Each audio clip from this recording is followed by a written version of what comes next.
खर्राटे लेने वाले लोग अक्सर दूसरों के लिए परेशानी खड़ी कर देते हैं। खुद तो वे आराम से सोते रहते हैं और दूसरे इस कानफोड़ आवाज़ से बचने की कोशिश करते रहते हैं। खर्राटे से कई रिश्ते भी टूटे हैं, लेकिन चीन में जो हुआ वो अपने आप में पहला मामला है। चीन में नानजिंग में खर्राटे की वजह से एक युवक को चाकू मार दिया गया। ये पूरी घटना एक सिनेमा हॉल में हुई। चीन के नानजिंग में एक सिनेमा हॉल क्राइम सीन बन गया।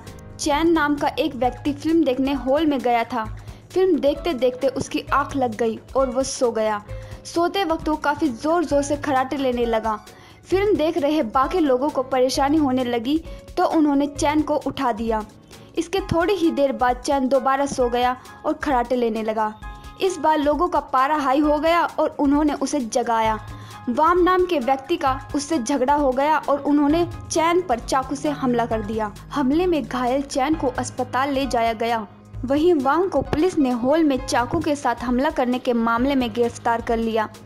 ग्लोबल टाइम्स में छपी खबर के मुताबिक वांग का कहना है कि उन्होंने कई बार चैन को नींद से उठाया था और मैनेजमेंट से भी शिकायत की थी, लेकिन कोई फायदा नहीं हुआ। मौके पर मौजूद लोगों का कहना है कि पूरी लड़ाई चैन ने ही शुरू की थी और सबसे पहले हमला भी उन्होंने ही किया था। ऐसे में खर्राटे लेने वाले सावधान हो जाएं, कहीं ऐसा ना हो खर्राटे की वजह से उन्हें नई मुसीबत ना मिल जाए।